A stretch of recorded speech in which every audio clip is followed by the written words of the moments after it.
I'm Jason Kelsey, and you're watching the NFL Report.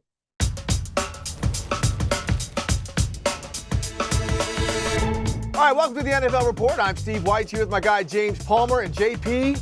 We're not going to linger too much in this A block because we have a loaded show. We have got the NFC Defensive Player of the Week in Falcons safety Jessie Bates. We have Tennessee State head football coach Eddie George, who, by the way, was named one of 25 Pro Football Hall of Fame semifinalists for the class. He's a Buckeye. Of 2024. That's about to say, JP, it's a Buckeye. But, JP, we're looking at the Week 13 football schedule. It's kind of like you walk into a real fancy restaurant and you look at the menu and you're kind of like, I'm not seeing a lot of stuff I like right here. But, JP, there are two beautiful entrees on here. We have got the 49ers at the Eagles. We've got the Broncos at some Texans. There's some good tapas on there as well. But, James, let's look at the big game of the week. And that's the Eagles and 49ers rematch of the NFC Championship game. And take it from a different perspective because there's two coaches in this game who aren't getting talked about enough with this burgeoning rivalry. No, and I don't think Nick Sirianni gets talked about enough, maybe outside of the Delaware Valley in the Philadelphia area, maybe because of the way he rubs some opposing fan bases with the way that he acts post-game and pregame and during the week. But I will say this, Nick Sirianni needs to be in the discussion for Coach of the Year with what he's gone through and what he has done with this team. The best record in all of football, they're 11-1. He lost both coordinators. He is maybe the most competitive person. I could lose the word maybe. He is the most competitive person in that entire building. And the only thing I think, Steve, he likes more than competing and winning is situational football. I think we do have to give him his flowers in a sense to where he spends more time maybe on situational football than any coach in all of football. I've watched it firsthand in training camp, the way they go through end of half, end of game, and he has laid into Jalen Hurts. I've seen it firsthand in terms of maybe mismanaging the clock by a few seconds and able to give Jake Elliott time during practice to kick a game winner or a game tire. But the way that they have gotten better throughout games, they have had poor starts, the way they don't panic, the way that they adjust throughout the course of a game, Steve, and the way that they have played. They are 5-0 this season when trailing at halftime. They're the only team with a winning record. The rest of the league is 35-129. He just finds ways to win football games, and I think he deserves a lot of credit for the way the Eagles have won football games because they've all been close this year. Yeah, I'm with you. Nick Sirianni, to me, doesn't get enough discussion about doing a great job. Over the past 2 years, the Eagles are tied for the best regular season record. That says a lot when you look at some of the key players they've lost. Javon Hargrave, some of the safeties that they lost. Chauncey Gardner-Johnson, you mentioned they lost both of their coordinators, and he just keeps winning while, as you said, grading opposing fan bases and grading coaches on other teams. We both know this. There's not a lot of love for this guy, the way he kind of rubs it in people's faces. He is himself, though. He is himself. And that's the thing. I think the authenticity is why the players buy in, why you can have veterans like Fletcher Cox and Brandon Graham and young people come in and work together and grow. And his player development is one of the best things that he does. Let's flip it over to the other side, though, and Kyle Shanahan. And we all know how great of an offensive coach he is, but I want to give him his props, especially coming to a game like this. This is going to be a very interesting game because we know the players have been barking. But the way he brings in someone like Chase Young, yes, again, Kyle, an offensive coach, but get Chase Young in there, gets him ready right away.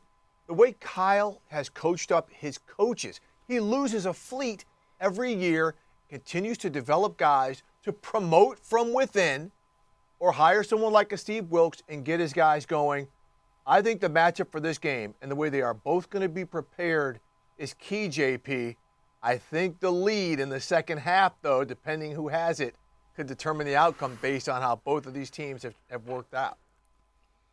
Since 2017, you led us right into it, Steve. 1-30 when trailing by more than 3 points entering the fourth quarter are the San Francisco 49ers. That is a far cry from what we have seen. It is stunning. What we have seen from the Philadelphia Eagles late in games where they almost have that belief and that confidence that I think starts from their head coach and is also right there with their quarterback in Jalen Hurts, that there is just a sense we are going to win this game's late. Does Kyle Shanahan get that kind of proverbial monkey off his back in a sense? Because that really might be, Steve, and this is why we're bringing it up, mainly because this could be a close game, but also that might be the only knock you have on Kyle Shanahan as a coach, is the way some of these things have happened at the back end of games. Yep, JP, and the other game we're talking about is going to be the Broncos, winners of 5 in a row, at the Houston Texans, whose coach DeMeco Ryans could have been the head coach at Denver when we look at the interview cycle.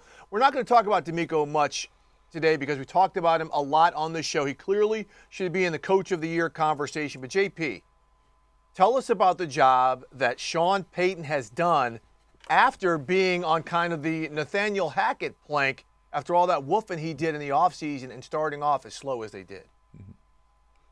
I love that he said all that, Steve. They have this terrible start, and what happens? He still doesn't blink. He still doesn't flinch when they're 1-5, standing behind what he said, and now they're on this 5-game win streak, and why are they? And when I talk to people in the building, these are the main things that I hear. One, he established a formula for winning. You know what that formula is? Don't lose the game. Don't find ways to lose games. And they're running the football really constantly. 31 rushes per game during this win streak. And what I go back and look at free agency, Steve, what did he do on the offensive line? He went and got Mike McGlinchey and Ben Powers, who were known for what? Road graders. Blocking, they are run blockers. And when they were throwing the football a lot in the early portion of the season, that offensive line was getting worked. Now, and we'll talk about it with Ryan Baldinger later in Baldy's favorite films, about how this offensive line has come together. Running the football has been a big part of it, but the special teams, some of the best in all of football, the defense turning the football over and the offense protecting it. Russell Wilson, look for one guy. He's not there. Maybe scramble for 5 and slide. It is a very efficient offense that doesn't make a lot of mistakes. An entire formula is established by Sean Payton. He's playing himself into a Coach of the Year candidacy this season. And there you go, JP. Also, you mentioned it. Brian Baldinger will be joining us with his film breakdowns of the Broncos and more. It's going to be great. Also, Leslie Frazier will be joining us on the show as well. Talk about the interim coach situation. He's lived it. But next, coming up, Falcons safety Jessie Bates, the thief there he of goes. the NFC South, on the NFL Report after the break.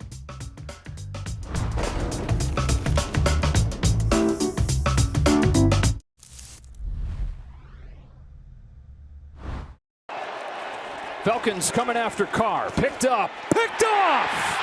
Jessie Bates! He's got a shot! Bates to midfield, to the 40, to the 30, to the 20. No question. Pick 6. No flags. Boy, what a massive play. What a game-changing play for Jessie Bates and the Atlanta Falcons. Well, that monster play, a 92-yard interception return for a touchdown by the one and only Jessie Bates, star safety for the Atlanta Falcons and the NFC's Defensive Player of the Week. 12 tackles, Jessie. It wasn't just the pick. We also had a monster force fumble on Taysom Hill as well. An unbelievable performance when you guys needed it. Let's go to the pick, though, because I'm always curious about this. Nobody's near you, Jessie, right? And you're going down the sideline. What goes through your head? Is it like, please don't have a turf monster situation? Do you look up at the screen? What happens for 92 yards? Run us through it. Yeah, I think you worry about catching the ball, and then the second thing is don't fall. Why don't embarrass yourself while you're running to the end zone. Thank God I kind of caught it on the run, so there was nobody really chasing me. So I wish I would have had a better celebration playing right off the jump, but as a team got down there with me, we kind of settled down, took a deep breath, and we had a cool celebration that I think our media team captured. It was nice. So it was a special moment for us. It was good, but Jessie, there's nothing you could have done that could have, trumped the ludicrous drop from the ceiling at the beginning of the game. I don't know if you were on the field for that. That was insane. Hey, so we talk about the 92-yarder, but you already have 4 interceptions for the season. I mean, that ties your career high. You guys still have plenty of football left. What is going on schematically or what you guys are doing defensively that might put you in position to make some of the plays that you're making? Yeah, I think everyone kind of sees those plays that I make, but it's really a reflection of what our defense is all about. I can't do those things without, the other 10 guys doing their job. I think people see that punch out. If my fellow safety next to me, Richie, doesn't make that open field tackle with a great, open field tackle with a bunch of space, I wouldn't be able to punch that ball out. So I give all the credit to my guys. You know, we work hard. There's been ups and downs throughout the season, but no one has questioned the character has been great for us. The mindset, everything has been great for us on the defensive end. So just continue to lead and continue to grow as a team. We talk a lot on the phone, Jessie, over the last couple of years. Modesty is a tremendous quality you have. But let's throw that aside for a moment here. You don't win Defensive Player of the Week, and you don't have the career you have without the work you put in Monday through Saturday. With these picks that you've had, specifically this one you just had on Sunday, how much of this is the study that you put in, and when it kind of lines up from what you've seen and the work you've put in during the week, is there a split second where you're like, yep, this is what I've studied, and then you make the play? How does that work? Because I know you study like unbelievable sense. Absolutely. I feel like that's been a bigger challenge for me, is to step in that leadership role and bring other guys with me when I'm studying film, during those off days when we have those extra meetings. Those things pay off. I always tell the guys, if you want to touch the ball in a game, we got to touch the ball throughout the week, throughout practice. Those cut-ups that coaches put out for us, I mean, it all comes down to that. And then just being able to take a deep breath and translate it over to the field, I think that's where, greatness is inserted. So you mentioned leadership, and this is interesting because I look at how your roster was put together this offseason when they made so many free agent moves, especially on defense, but they added you, Calais Campbell, David Onyemata, Jonnu Smith, Bud Dupree. All guys who have made playoff runs, right, who've played deep into the playoffs, you in a Super Bowl. Now that you guys are in the home stretch, you're leading the NFC South, what do you think that leadership does, even though it's primarily on the defensive side of the ball, for a team that doesn't have a ton of guys who've been to the playoffs before? Yeah, I think it plays a huge role. I feel like at every level, like you said, we brought in, people that have been there before, the experience. I think you get in these seasons, they're very long, and the importance of the leadership in the locker room is very important because you do the same thing week after week after week. You go out and practice, but the importance of the leadership and going out there with an intention to get better every single week is something that doesn't really show up, on paper or anything like that, but it's very important to, a team's success later on in the season. I think that's what we got, the right guys in this locker room, the right guys to follow those leaders as well. And I think that's what's showing for us right now. We just got to continue to stack these wins. And like you said, we'll have a home game, playoff game in the ATL, baby. Oh, I don't know what that crowd will be like. Steve and I both live there. That city can get, can be on fire. Everybody be coming from the roof. We both live there. It'll be on. Yep. It'll be wild. It'll be wild. And you mentioned kind of being there before. And I look at where you guys are now. You're sitting in the 4th spot. You're 3-0 in the division. That's the massive part that stands out to me. Nobody else has more than one win in the division. When you're looking to put a run together, Jessie, in the second half of this season, you've been on some Bengals teams that have gone on phenomenal runs in the second half of a season. What did you learn in that locker room maybe, or what you picked up there that you can take to Atlanta that stood out to you during those second half runs that you can kind of spread that throughout your locker room potentially? Right. Yeah. Like I said, I think as these seasons get very long, you can't win. There's 6 games guaranteed that we have guaranteed as a team together. You can't win all 6 of those games in this first week. It's just one week at a time. And just, like I said, having that growth mindset as a team and making sure that not only the coaches are saying these things, the players are saying these in meetings, on the field, off the field. That has to be a collective kind of a group effort like I said, I think that we have the perfect guys for. So, yeah, it's just you want to play your best ball at the end of the season. I feel like that's what we're doing. Well, you have the Jets coming up this week. And, I mean, look, I know most defensive players are like, we got the Jets coming up, right? They've got issues at their quarterback. How do you guys, with where you are at 5-6, keep the mentality so razor sharp saying, this is the opportunity we have to take. We've got to capitalize on what's going on over there and how well we played last week to get the win, like you said, to begin stacking them to make that run. Yep. Yeah, we've had troubles, with first-time starting quarterbacks throughout this year. So we have an experience with not, letting those type of guys off the hook. And it really just goes back to just being us, just really going back to honing in into the details of exactly what our assignment is, what our alignment is. And then after that is just really beating the guy across from you. So that's what we've been preaching. Every week we want to get better, win, lose, or draw, because we know what's coming forward, what's ahead of us, and that's championship-like games and playoff-like games. You can't ask for anything better than that. Great point. Good stuff.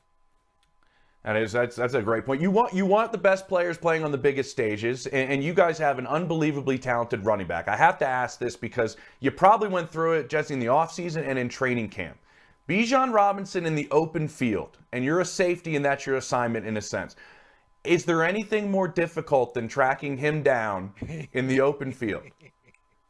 Yeah, Bijan is a character of his own.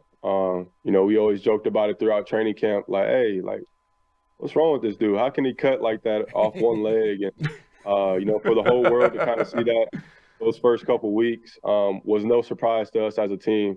But one thing about Bijan, he's the most humble guy. He's an even better person. Just another great guy, like I said, in the locker room that will someday be a leader in this locker room and in this community as well. Yeah, Jesse, it's tough it is to tackle Bijan in the open field. Tackling Tyler Algier in the hole can't be anything easy as well. Well, look, this is also – Don't forget about my guy, CP. Good point. Yeah, he's a beast. Yeah. That's right, CP, Cordero. Look, we know coming up across the NFL it is the My Cause, My Cleats initiative over the next few weeks. And you've been doing something for years with your JB3 initiative for single mothers. Why don't you tell us a little bit about that and why it is so vital to you? Because I've seen you've already pledged $1 million to causes that support single mothers. Yeah, Steve, I appreciate you asking about that. It's a very important topic to me. I was raised by a single mom, and being able to have an impact in the communities that I'm in, back at home, even in Fort Wayne, Indiana, making that impact with her is something that's near and dear to my heart. And it's just, there's a lot of single moms, a lot of guys in the NFL that can relate to that same kind of story. So it's no better feeling than, helping out people that are in need, that are in, similar situations that you were in at some point of your life. And for me to do it with my mom is what makes it even more special. So, all the love to, all the single moms out there, all the organizations out there across the world that support single moms. I can't say enough about that. I know everybody wants to probably play their entire career, Jesse, with one franchise, maybe be that guy that does 20 years in one pot. But you also, when you change teams, you have a whole nother community that you can impact in a sense. And now you're in Atlanta and you have that ability there as well. How much has this changed to a new organization and a new location and a new community that maybe gets you a little bit excited now that you're part of the ATL and you can make a difference there as well, specifically with single mothers? Absolutely.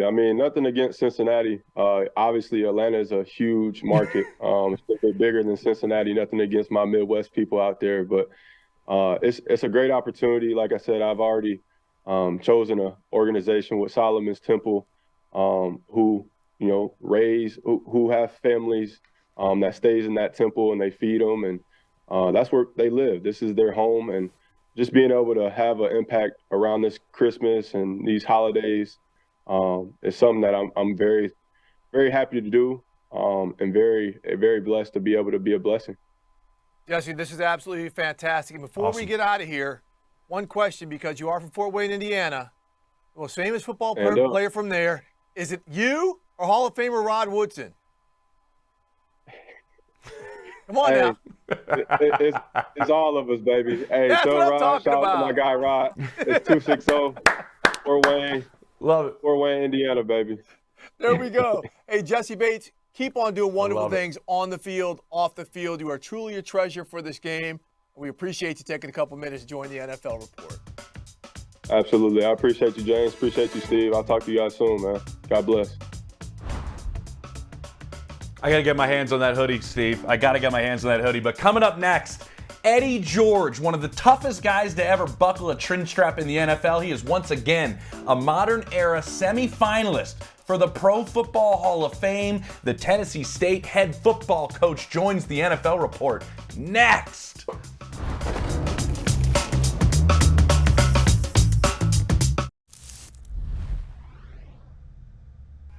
right, welcome back to the NFL Report. And earlier this week, the Pro Football Hall of Fame announced its 25 modern era semifinalists. You're seeing the names here, those guys in the bold. Antonio Gates, the tight end, Julius Peppers, former defensive end. Those are the first ballot eligible players for the class of 2024. But now we are joined by one of those semifinalists, and that is former Tennessee Titans running back Eddie George, the head football coach at Tennessee State University. Eddie, I know you just signed the home and home deal with my alma mater, Howard University. Looking forward to those two games. Hey, but Eddie, second time in a row you've made the cut for the final 25. I mean, this is rare air. Like, what is it like to be recognized as a semifinalist right now? It's an accomplishment unto itself. Of course, you would like to don the gold jacket, but to be in the conversation, to have the opportunity to have your case heard. You see all the names on that list. I mean, you can make a case for anybody on there. And there's some dudes, there's some dogs on there. So I'm really honored. I'm thrilled. And it's special to be recognized in that capacity. And again, it's a long way before the finish line. But certainly when you're mentioned among those great NFL players that have played the game, it's something to be proud of. Eddie, you played against a lot of the guys on that list. I'm curious if you mentioned you could make an argument for almost all of them, and that's why they're on the list. Is there anybody you scroll down and go, like, he has to get in? Like, this guy has to get in? I think when you look at the guys that have been on there a long time, I mean, you look at Torrey Holt. I think this is his 10th semifinalist deal. At some point, it's like, okay, he's on there. Yep. 10 times. You got to put him in at some point in time. He's done so much for the game. You think about, can you write the NFL history without Torrey Holt? And the answer is no. I think everybody on this list is deserving to get in. It doesn't have to be one or the other. Fred Taylor certainly belongs to be in the Hall of Fame, given his track record and his career. Tiki Barber, same situation. I mean, again, every player on this list has contributed to the history of the NFL. And if you're on it at some point, I think, you're deserving to go win. Same thing with Ricky Waters. I think we've all have done something in our time to be deserving to go in the Hall of Fame if we are blessed to do so. So, Eddie, you mentioned yourself. We got Fred Taylor. You mentioned Ricky Waters, running backs. Right, as we continue to see in the NFL, there's no more workhorses like you. I mean, guys who are touching the ball 30 times a game. Yeah. Right. When you look at where the game has gone in terms of the position of the running back, could we? I mean, I hate saying it, be nearing the way of the dinosaur when it comes to running backs getting into the Pro Football Hall of Fame? I think it's certainly things go in cycles. I think it's going to get back to that at some point in time. You don't have a bunch of Patrick Mahomes, that type of talent at quarterback in the NFL. I mean, you have him and maybe a couple other guys that are truly elite. Outside of that, you got a few guys that are really good football players and really good quarterbacks. So at some point in time, you've got to go back to running the football, running effectively. And guys like Derrick Henry, he's making a case for why he should be in the Hall of Fame one day. What he's put up, the numbers that he's put up. So, during our time in the late '90s, early 2000s, and that's when the bulk, like we've all played during that era, the offense was run through the running backs. Certainly, so carrying it 30 times in, I had a 400 yard, almost a 400 yard carry year. that means something without missing a game. And in a physical conference, playing Baltimore twice, Pittsburgh twice, Jacksonville twice. So it was murder's row. And any football purist that watched the game during that time will have to understand that any back that had to go through that gauntlet and was the focal point of their team is deserving of some type of accolade of going to the Hall of Fame, because I'm dealing with it physically, hurt shoulders, bad knees, bad ankles, bad back, everything. So it was a very physical ball game. Eddie, I don't know how you did it, honestly. When you look at the list of over 10,000 yards and the number of consecutive starts, it's you and Jim Brown. I mean, that's the end of the list, and it's remarkable. Right. When I think back at that and watching you play, what I'm curious about is how many weeks, or is there a certain game that stands out where during the week you were like, there's no way I'm playing Sunday, and then you still find a way to get on the field on Sunday? How often did that happen with you? I'll tell you what, in 2000, the year that I had the most carries in my career, my best year statistically, I was dealing with a turf toe, and I had to get surgically repaired at the end of the season. And I'm in a boot the entire week, and this is when I'm playing against the Ravens 2000 defense. Okay, with Saragusa, Sam Adams, Ray Lewis, that defense. Yep. So, again, I never missed a start due to injury. And I had an opportunity to tap out and say, hey, I can't go this week because my toe isn't right. I hadn't practiced. I'm just not myself. No, I had to strap it up and go, man. I had to buckle up my chin strap, take the Toradol shot, line up, and get busy, because we only had a finite window to win a championship. And I felt like, hell, if I'm at 50%, I'm better at 50% than anybody else in the league. And, at that time, the offense was a run offense. So I'm going to go out there and put everything on the line, because I don't know if I'll ever be back in the situation. So, it crossed my mind, but I never took it serious, because I felt like if I could walk or jog, I can play. And I'm going to play extremely well. I'm going to play like a warrior. I may have to alter my game a little bit, but this is a part of the game. You have to manage that. I never believed in, that load management term that they have nowadays for these millennials. There was no such thing as that, So I'm just cut from the old school, man, and that's what I believe in. Hey, so Eddie, we're seeing you wear that Tennessee State sweatshirt because you're the head football coach there. How many times do you tell your guys that when they want to tap out or get soft?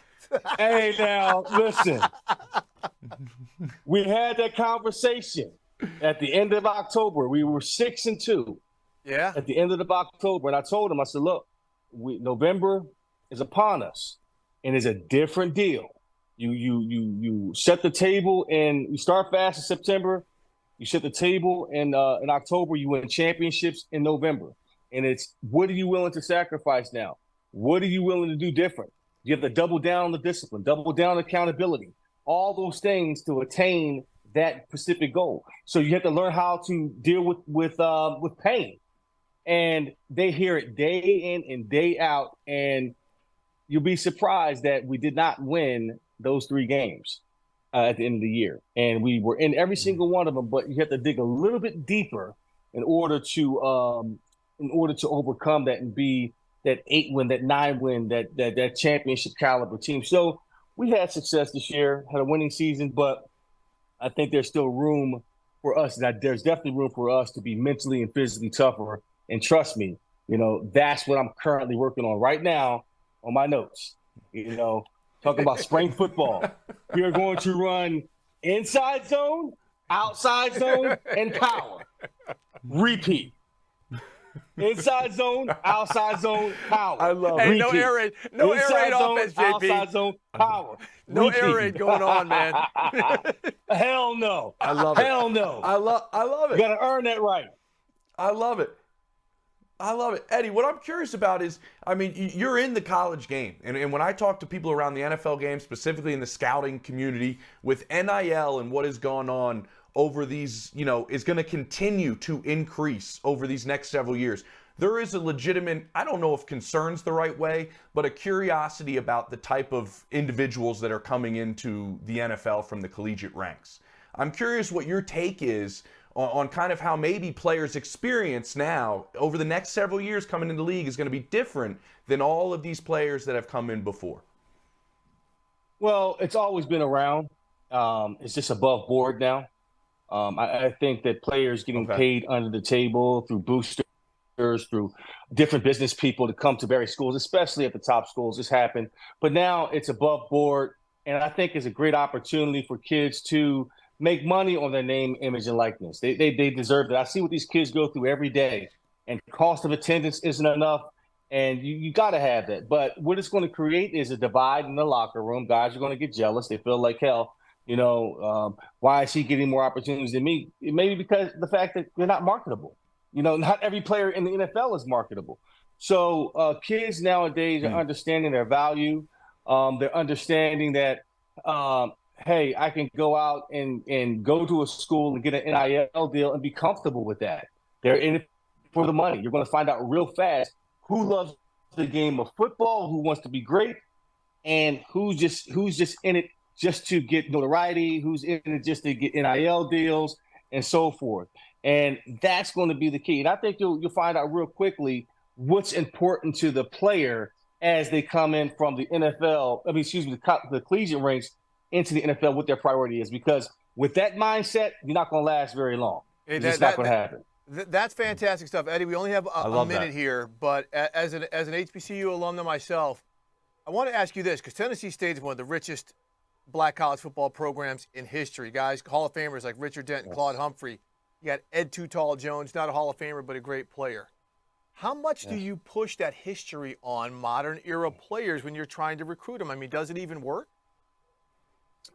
You have to remind them. These kids now, they barely know who I am. So when you talk about a Richard Dent or Claude Humphrey or Ed Too Tall Jones, they're like, who? And I'm like, nah. You got to know your history. So that's one of our pillars is tradition.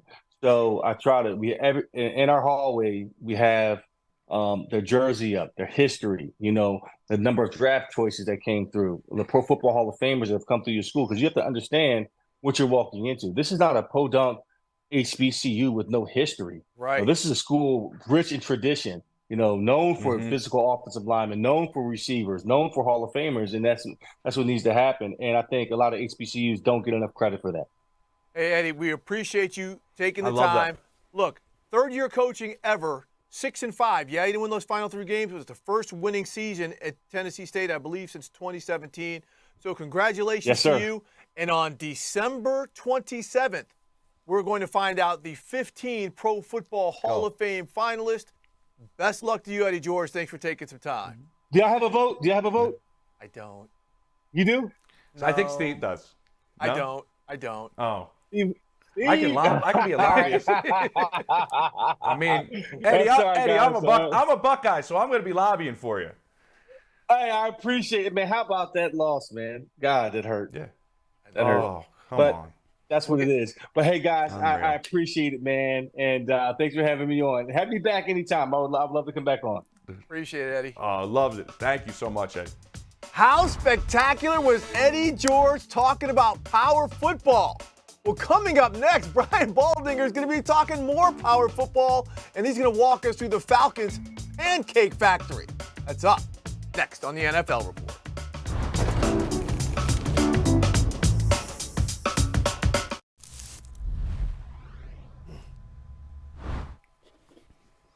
Welcome back to the NFL Report, my favorite segment every week. It's Baldy's favorite films with Brian Baldinger. And Baldy, I know you've probably still at some point just put in a tape of Eddie George and just broken it down just for fun to see what kind of, just to go back and watch him run the football, but maybe in a more current sense. What'd you think about Jessie Bates and what he had to say in our interview, considering the Falcons are sitting there in first place, 3-0 in the division? Well, at one point this year, just a couple weeks ago, they actually cracked the top 10 in defense. And if you look at, the addition of Jessie Bates on the back end, there was a time, Steve, you could back me up on this. There was a time when you wanted a big play against Atlanta, they just throw it, like they broke down the back end. Oh, yeah. And they would just leave receivers wide open. That went on for a long time. That's not happening anymore. And Jessie Bates is a big part of it. Obviously, the pick six, the interceptions this year, the forced fumbles. I mean, he's a playmaker. But at the same time, he's a communicator. You go out to practice, you're going to hear Jessie Bates shouting out signals and calls and things like that, making sure guys are getting lined up. And the Falcons aren't beating themselves on the back end anymore. Hey, Baldy, speaking of those Falcons, one thing you wanted to talk about, the right side of that offensive line with Chris Lindstrom and Caleb McGarry, when they tried to wear down the Saints to run out the clock at the end of the game, they went right every play behind those two. What about the way they were just mauling people at the end of that game? Man. It was the single best performance, because that's a good front from New Orleans. Let's face it, it's a good front. I think that's the single best performance by a Falcon offensive line I've seen in a long time. I counted at least 6 knockdowns, all right, by Chris Lindstrom alone. I mean, they were finishing these blocks, and then they were downfield picking off defenders, when Bijan got busy like he did right here. It was an impressive performance. And getting Cordero back certainly helped. They had 4 different guys really running the ball. But McGarry and Lindstrom, that was a fine performance up front, just run blocking, just old school blocking and finishing and throwing guys over the pile. It was a lot of fun to watch. They ran the ball well, Baldy. What stood out to me is they line up Bijan Robinson all over the field. He's on the field in this game for 39 snaps, 36 of them he lines up as a running back, just almost full tilt as a back in this game. A little bit of a different look from him. How about the Monday Nighter that we had? A lot of people didn't love the game, but there was some great defensive back play from the Vikings and the Bears. Well, it's a 12-10 game, and it takes, Chicago to go 61 yards on the final drive to go kick the game-winning field goal, and people said, oh, it's a snooze fest. And I went in the film room, and I said, no, it's not. This is black and blue division, great defense. I love that. Yeah, exactly. Sides. Yep. Brian Flores is doing a phenomenal job. I mean, as good a coaching job on any team anywhere in this league with what he's doing, because they're a lot more than just a blitz-happy team. They're very sound in what they do.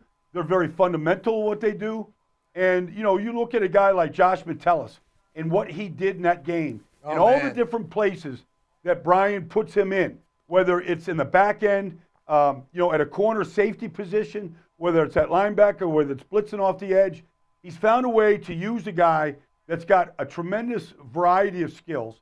And then on the other side, when you see what they're doing in Chicago and the improvement they've made from, let's say, the Kansas City loss, I don't know that anybody's made bigger jumps. And to watch Jalen Johnson play the other night, his first interception where he baited Josh Dobbs into that throw, I sent it out to Charles Woodson and a bunch of great corners just to tell me what they thought of the play. And I mean, Charles came back and said it was just brilliant to be able to bait a quarterback into looking like you're going to drive on the in cut and then you back out and take the 7 cut away. I thought it was the best game that I saw Jalen Johnson play. Terrell Smith on the other side was very good.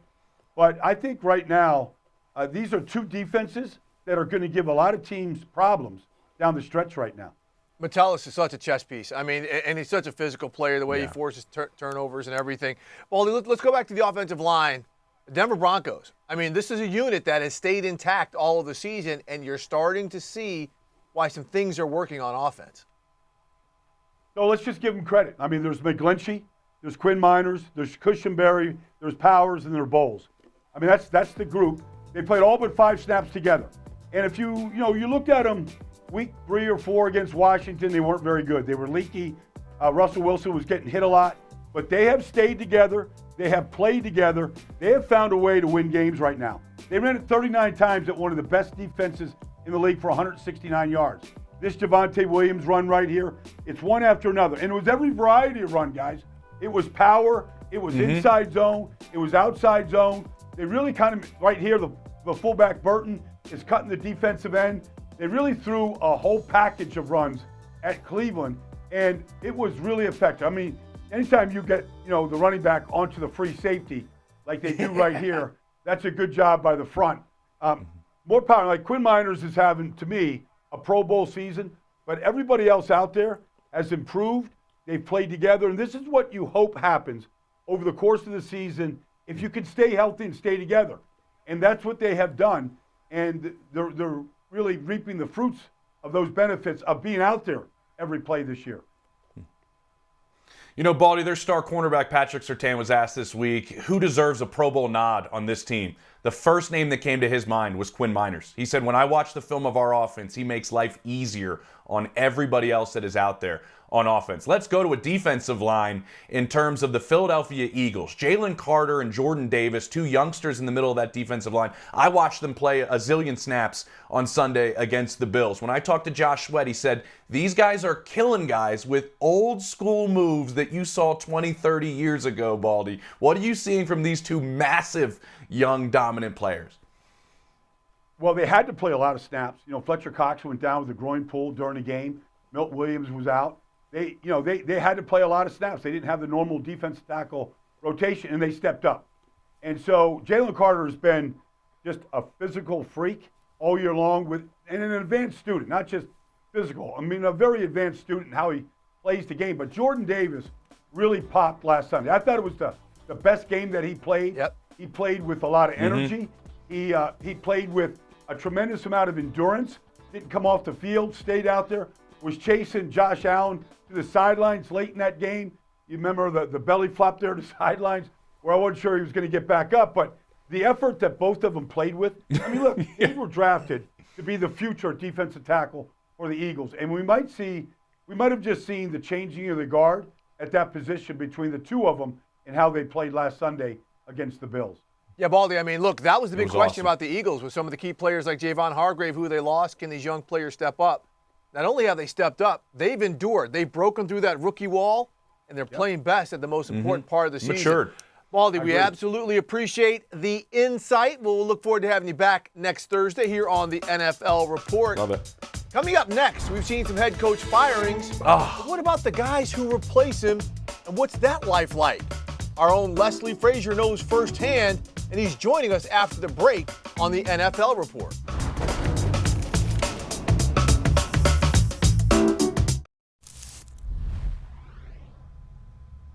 We're back at the NFL Report, and James, now we're joined by Leslie Frazier, who works for us here at NFL Media. He's a longtime coach, and in 2010, he actually served as the interim head coach for the Minnesota Vikings. And, Coach, you wanted to talk about this particular subject, as we've seen. Of course, the Panthers fire Frank Reich, the Raiders fire Josh McDaniels, and now we have interim head coaches in those positions. And what can you tell us about that? Because, you know, the team has to be struggling for a coach to be fired, and all of a sudden you're brought in to at least hold things down, if not provide a spark, right? No doubt. I mean, that's the deal. You know, you're coming into a situation where, you know, they're asking you to kind of steady the ship, you know, kind of rally the troops. And it's an honor, you know, that they chosen you from the coaching staff to be in that role. But man, Steve, there are some challenges when you're the interim coach. I mean, you're excited. Usually it's a guy who's probably never been a head coach before, but he's highly respected on the staff by the players and the team. And he's thrust into that role to, you know, pick everyone up and maybe hopefully turn things around. And in both Chris Tabor's case with the Panthers and Antonio Pierce with the Raiders, that's exactly what they're asking him to do. And I was reflecting on when I was watching Antonio in one of his press conferences, when I was in that role and what it was like. And, you know, you can get overwhelmed a little bit because you're going from, in my case, defensive coordinator to head coach. In Antonio's case, position coach to head coach. In Chris's case, coordinator to head coach. And your plate gets full. There's a lot on your plate. All of a sudden, that narrow focus that you had just working my side of the ball, or in Chris's case, the special teams, you know, you've got to deal with a whole lot more. And you're relying so much on other people to get your information and help you navigate the situation. But it can be a daunting task, but one that, you know, I'm sure Chris and both Antonio, they're excited about this opportunity to show ownership that I may be the guy for the future. You may not need to interview a bunch of different people going forward. I could actually do this job. I mean, that's their goal, I'm sure, in both cases to be the head coach. The downside sometimes when you are the interim from a con standpoint, the pros being, of course, now I get a chance to be a head coach. But when you feel like I know this roster, I'm familiar with how this organization runs. The challenge for me, Steve, was and James, being able to look at the roster and say, okay, can I move on from these guys that have helped me get to where I am? When guys are a little bit long in the tooth, usually you want to let a guy go a year before it's too late. And sometimes your loyalty to the players can get you in trouble because your affinity for them and what they've helped you to accomplish. But you got to be able to step back and say, okay, I understand the personnel, but I've got to be able to make some hard decisions. And then the other part of it is staff. This is the most critical transition when it comes to the interim head coach. Whether or not, I've got the right guys on the staff, because you got to always remember, I didn't hire this staff. Their loyalty is not necessarily to me. They were hired by someone else. So, that's another part of it. Now, I'll let you jump in there, Steve. I wanted to ask you about that, Coach, because we see this happen when a lot of these interim head coaches take over, right? You see a couple other members of the staff are also let go after the head coach is let go, and then the interim head coach is named. People love to dissect why those couple of assistants at times are let go after the interim head coach takes over. Could you kind of dive into what usually happens behind closed doors? Because there are a variety of reasons. Sometimes it's loyalty, sometimes it's something else, that you do move on from a couple of people on the staff after the head coach is let go when you are making the decisions as the interim head coach. Yeah, some of it is what you said, loyalty, but also, job performance. But the most critical aspect is as you're shaping your staff. And I tell Antonio this, I tell Chris this, going forward, if they are awarded the positions, to really dissect this staff and determine whether or not the offensive coordinator or defensive coordinator or position coaches really fit the criteria that I had in mind when I was putting my staff together before I became interim. So there are a lot of factors that go into why certain guys are let go and some guys are retained. But it's usually job performance along with where does my loyalty lie. And you really have to have your guys in order for you to be successful as the head coach in this new role, because it's far different than you were an assistant on the staff. So Leslie, you got hired as the Vikings head coach after you served as the interim head coach. But you're looking at two situations with the Raiders and the Panthers that are different. The Panthers have the number 1 overall pick at quarterback. The Raiders have Aiden O'Connell, who looks like he might be a keeper. But as an interim head coach who gets promoted, let's say Antonio gets promoted, do you say we need to rock with this guy because he helped get me there? Or we have an opportunity to get into the draft or go into free agency and get another guy? Again, these scenarios are shaped very differently because of the quarterback and maybe the structure of that roster you were talking about. But using your firsthand experience, how much of the current roster do you want to roll with moving forward to help you succeed? That's the wild card, man. Can you just step back and evaluate the personnel, with a realistic lens? It's so different when you evaluate the personnel as an assistant versus the head coach, because now you're looking at the entire team versus one side. And when it comes to that quarterback position, Steve, if there, just to be frank and honest, if there's one thing I could do different with looking back, I would dig deeper into that quarterback situation than I did. So for Antonio, in his case, and Chris, being able to evaluate that quarterback position and get it right, even if you have to take another guy this year, get that position right. That is critical to your future success. Wow, good stuff. That is awesome. That is unbelievable insight, Steve. Coach, we can't thank you enough for really peeling back the curtain on something that I think a lot of people, Steve, right, a lot of fans around the league don't understand what really goes on when a firing happens in season and an interim coach has to take over. And Coach, let's revisit this at the end of the season. Let's revisit this conversation. That would be great. I'd love to. especially from an ownership standpoint. Yeah, let's do that. Hey, Coach, you got the last word here. We got to get out of here. We will be back on the NFL Report Monday. JP, thank you. Thank everybody. And listen to the podcast. Woo, that was loaded. Takes two hands to handle that one. That was slammed.